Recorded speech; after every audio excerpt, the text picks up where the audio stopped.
મિત્રો, આજે એક કહાની સાંભળો. એ કહાની છે ભુજની, જ્યાં સૂર્યની કિરણો ઇમારતો પર પડીને સોનેરી થાય છે અને લોકોની હસ્તી ગરમ છે. પણ આ કહાનીમાં બે યુવાન, તેમની સાદી ખુશીઓ અને એક અંધકાર છે જે એકદમ અણધાર્યો આવ્યો. અમન ઝાલા અને વિહાંગ મહેતા બંને ભુજની જ એક કોલેજમાં કોમ્પ્યુટર સાયન્સના વિદ્યાર્થી. અમન ગમ્મતીઓ, ફૂટબોલનો શોખીન અને હંમેશા ચહેરા પર હાસ્ય લઈને ફરતો. વિહાંગ થોડો શાંત, કોલેજના ઓટો રિક્ષામાં બેસીને કોલેજ પહોંચવું, લેક્ચરર્સ દરમિયાન એકબીજાને મેસેજ કરવા, લંચમાં કેન્ટીનની ચા અને ખમણ ખાવા, સાંજે 4 વાગે કોલેજમાંથી છુટકારો, સીધા જ શહેરના લાલ ઢાંચો ગ્રાઉન્ડ પર પહોંચવું, અમનની ફૂટબોલની ટીમ અને વિહાંગ ગ્રાઉન્ડની સીડી પર બેસીને લેપટોપ પર કોઈ નવો પ્રોજેક્ટ તૈયાર કરતો, સૂર્યાસ્ત સુધીમાં ઘરે પાછા ફરવું, રાત્રે ભોજન પછી ઓનલાઈન ગેમ્સ ખેલવી અને બંને ફોન પર ગપ્પા મારવા. એમની દુનિયા આટલી જ સાદી અને સુંદર હતી. હવે આપણે મળીએ છીએ બીજા બે યુવાનો સાથે, કુનાલ અને રોહિત. એ બંને પણ એ જ કોલેજમાં હતા, પણ એક જ સોસાયટીમાં નહીં, એક અલગ જ દુનિયામાં. કુનાલનું મન હંમેશા ઘેરાયેલું રહેતું. તેને લાગતું કે સૌ તેની સાથે ભેદભાવ કરે છે, તેને ઇજ્જત નથી આપતા. રોહિત તેનો એકમાત્ર મિત્ર, જે કુનાલના દરેક વિચારને પોષતો. બંનેની માનસિક સ્થિતિ ઘણી જ ગંભીર હતી. તેમને લાગતું હતું કે આ સમાજ અને આ લોકો તેમને દુઃખ આપે છે. કુનાલ અને રોહિતે નક્કી કર્યું કે તેમને પછતાવણું કરાવવું પડશે. પરંતુ કોને? તેમની નજર પડી અમન પર. કેમ? કારણ કે અમન હંમેશા હસતો રહેતો, સૌની સાથે મિત્રતાભર્યો વ્યવહાર કરતો. કુનાલને એ હાસ્ય ખોટું લાગતું. તેને લાગતું કે અમન તેનો મજાક ઉડાવે છે. વિહાંગ તેનો સાથી હોવાથી તે પણ યાદીમાં આવી ગયો. એક અંધારી રાત્રે કુનાલ અને રોહિતે યોજના બનાવી. તેમણે ફેસબુક પરથી જાણ્યું કે અમન અને વિહાંગ રોજ સાંજે લાલ ઢાંચો ગ્રાઉન્ડ પર રમવા જાય છે. એ જ જગ્યા પસંદ કરવામાં આવી. એક નિશ્ચિત તારીખ 18 માર્ચ 2025 નક્કી કરી. એ દિવસ પણ બીજા દિવસ જેવો જ હતો.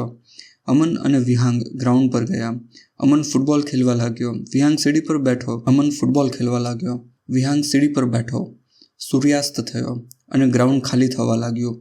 ત્યાં જ બે અંધારા પડછાયાઓ, કુનાલ અને રોહિત આગળ આવ્યા. પહેલાં તો સામાન્ય વાતચીત શરૂ કરી. કેમ ચાલે છે અમન? કુનાલે પૂછ્યું. અમને મિત્રવત જવાબ આપ્યો. પણ પછી અચાનક જ કુનાલની આંખોમાં એક વિકૃત ચમક આવી. તેના હાથમાંથી છરી કાઢી અને બોલ્યો, આજે તને દર્શાવું છું કે હસવું કેટલું મોંઘું પડે છે. અમન સમજી ન શક્યો. પહેલો ઘા તેના ખભા પર પડ્યો. એક તીક્ષ્ણ, જ્વલંત પીડા. તેણે ચીક પાડવાનો પ્રયત્ન કર્યો, પણ રોહિતે તેનું મોં બંધ કરી દીધું.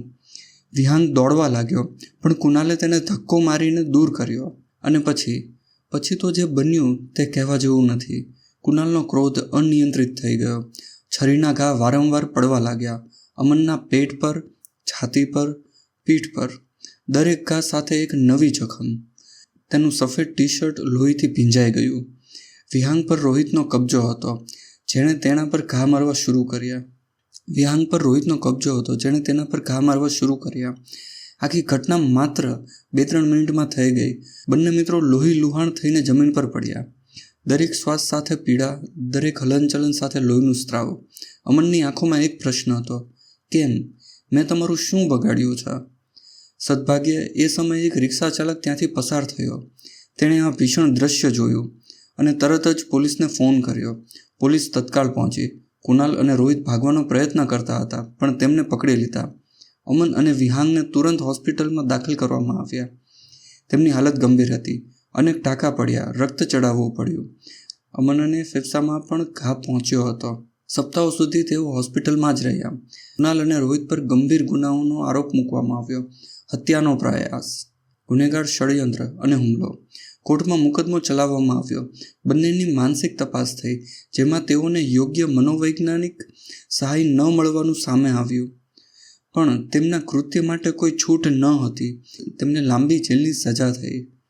આજે અમન અને વિહાંગ સાજા થયા છે, પણ તે ઘટના તેમના શરીર પર જખમો અને મન પર ડરની નિશાનીઓ છોડી ગઈ છે. તેઓ હજુ પણ ભુજમાં જ છે.